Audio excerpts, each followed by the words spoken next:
अब पंडित जी का खोया हुआ सोना भी मिल गया और खोई हुई मणि भी मिल गई। नदी के किनारे ले गए, मछली को डाला, मछली भी खुशी खुशी पानी में किलोल करने लग गई, चली गई। अर्जुन दौड़ करके आए श्री कृष्ण के पास, प्रभु क्या चमत्कार हुआ, उसका तो सारा धन मिल गया, वो बड़ा आदमी हो गया। मैंने सोना दिया वो बड़ा आदमी नहीं हुआ, मैंने मणि दी वो बड़ा आदमी नहीं हुआ, तुमने 4 पैसे दे दिए वो बड़ा आदमी हो गया। तब भगवान बोले 4 पैसे से बड़ा आदमी नहीं हुआ। क्या आप लोग बता सकते हैं कि वो बड़ा आदमी कैसे हुआ? क्यों? क्योंकि जब उसे अर्जुन ने सोना और मणि दी तो उसने अपने बारे में सोचा, उसने अपने बारे में सोचा कि मैं अपना बंगला बनाऊंगा, मेरे पास ये होगा, मेरे पास। पर जब 4 पैसे मिले उसने अपने बारे में नहीं, तड़पती मछली के बारे में सोचा। जो दूसरों के बारे में सोच करके 4 पैसे देता है, भगवान उसे धन धान्य से परिपूर्ण कर देते हैं।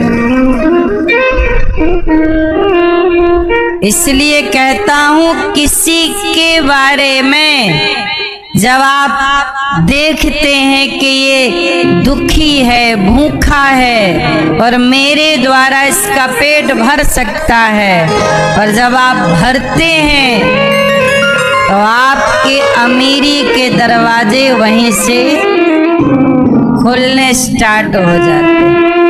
अपने बारे में मत सोचा करो ज्यादा। ये दास अनिरुद्ध अपने बारे में क्या सोचता है बताइए? ये दास सदा दूसरों के, जब हम किसी के बारे में सोचेंगे तो हमारे बारे में प्रभु सोचेंगे ना, हम क्यों सोचें? आप किसी के बारे में सोचिए। पंडित जी ने मछली के बारे में सोचा तो मिल गया। ऐसे ही जब आप गौरी गोपाल आश्रम में रह रही बेसहारा माँओं के बारे में सोचेंगे कि आप भी इन बेसहारा माँओं को रोटी दें। यहाँ पर 323 माताएं रहती। एक माँ हमारी अंतिम सांस ले रही है, आखिरी सांस चल रही है। बेटी है पर बेटी आने को तैयार नहीं है। ये दास अनिरुद्ध माँओं का इलाज भी कराता है, चाहे लाख लगे, 5 लाख लगे, 7 लाख लगे, इलाज भी कराता है निःशुल्क, और माँओं के नाश्ता भोजन। इसलिए कहता हूँ कि आप इन माँओं के बेटा जरूर बने और आप भी इन माँओं के बारे में सोचें। आप भी इन माँओं को जरूर थोड़ा थोड़ा, इसलिए कहता हूँ दानम दुर्गति नाशनम, दान करने वाले की कभी दुर्गति नहीं होती। जब आप इन माँओं को नाश्ता, आप चाहें तो आज पूर्णिमा है, संकल्प लीजिए आज कि कल का नाश्ता वृद्ध माँओं को, कल सावन का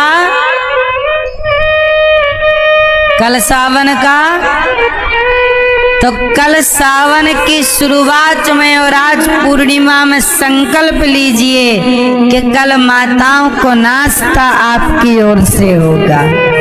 कल माँओं को नाश्ता आप कराएंगे, कल माँओं को भोजन आप कराएंगे, कल माँओं को रात्रि का दूध आपकी तरफ से, और गौरी गोपाल आश्रम में जो हजारों संत रहते हैं उन संतों का भोजन आप कराएंगे।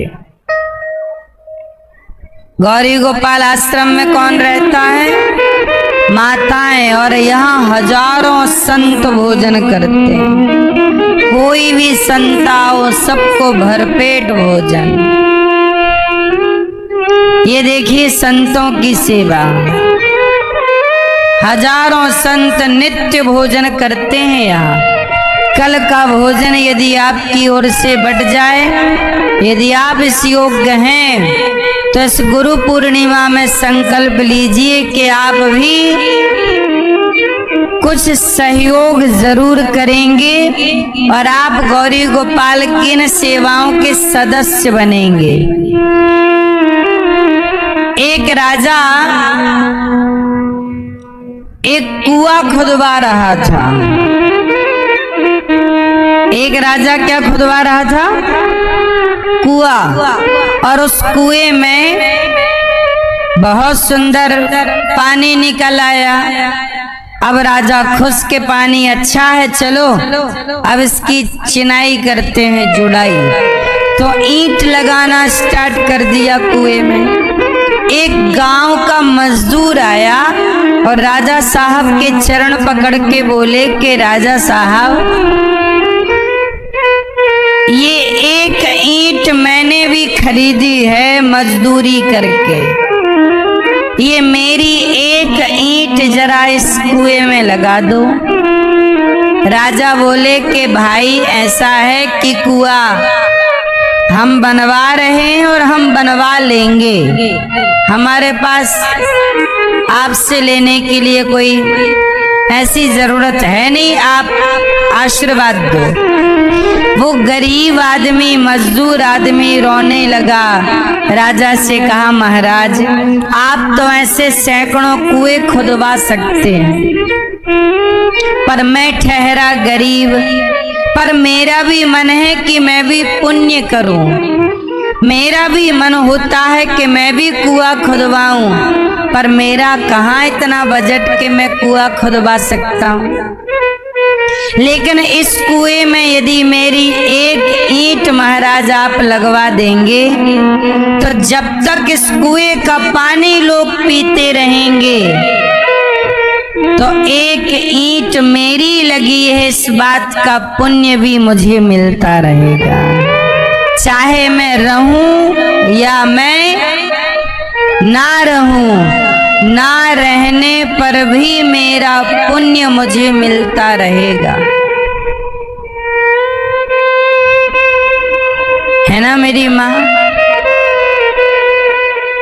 आपने कई बार आप देखते हैं कि आप लोग ना कम मेहनत करते हैं, पर आपके पास पैसे ज्यादा हैं, और बहुत लोग हैं ज्यादा मेहनत करते हैं, उनके पास पैसे कम है। आपको नहीं लगता कि आप कम मेहनत करते हैं ज्यादा पा जाते हैं? क्यों? इसलिए कि आपका पिछला जो पुण्य कभी किया होगा, वो पुण्य ऐसा हुआ होगा जो आज भी आपको फल दे रहा है इस जन्म। केवल हमारा पुण्य इसी जन्म का नहीं होता, हमारा पुण्य कई कई जन्मों तक हमारा पीछा नहीं छोड़ता, पाप भी पीछा नहीं छोड़ता। और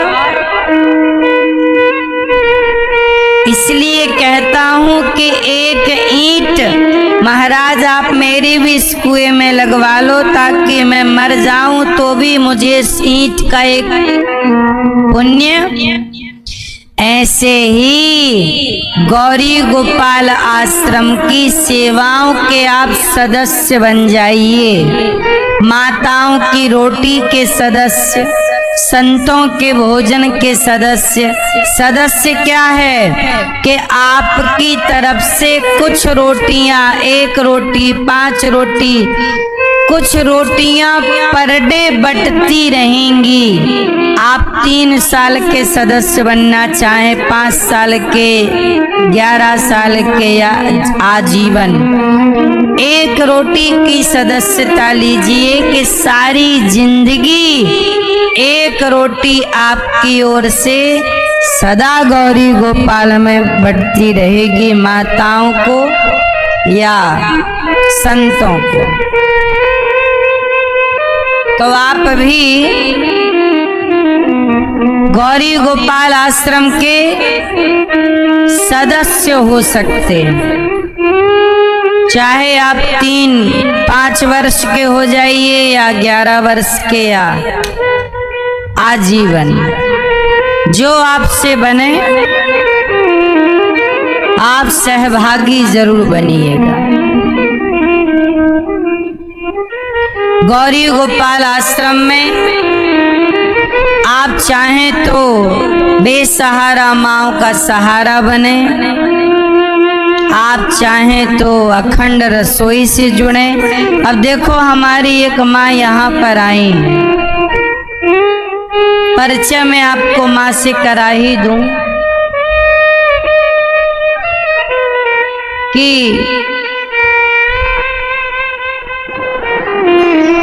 कहाँ से माँ आई हैं, क्यों आई हैं, क्या दिक्कत थी, क्या जरूरत थी।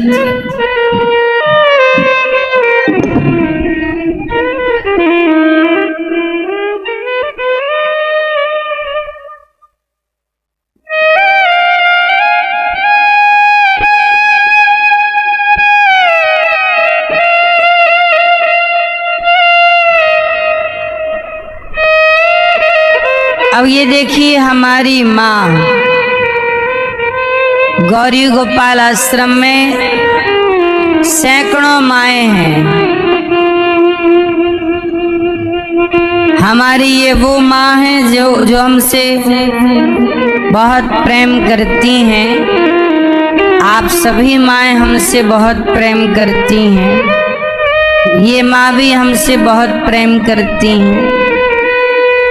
माँ तो माँ होती है। माँ कभी बच्चों के बारे में ना बुरा नहीं सोचती। गौरी गोपाल आश्रम में एक माँ है, एक दिन मेरे पास आ गई, बोली बेटा ये 100 रुपए ले लो मेरे से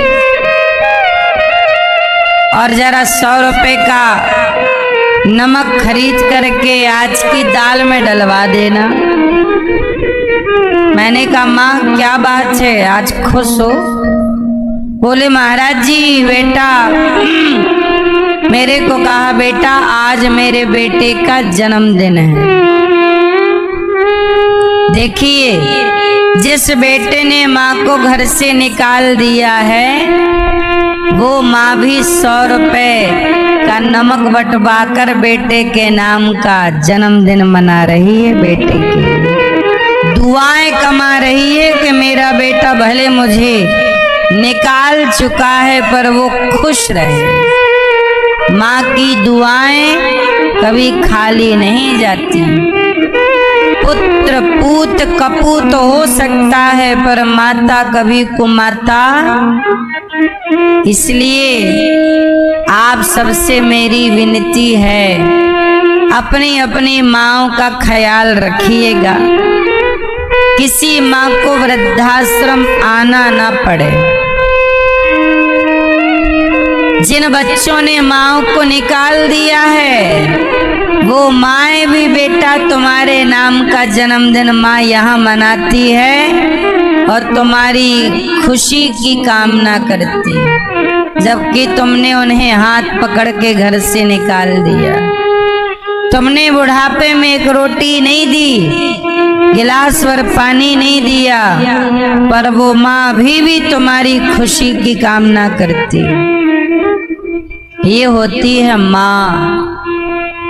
माँ की दुआएं कभी खाली नहीं जाती। ये बात भगवान से भी टाली नहीं जाती। बर्तन मांझ कर 4 बच्चों का पेट भर देती है माँ, पर उन 4 बच्चों से एक बूढ़ी माँ पाली नहीं जाती। बड़ी विडंबना।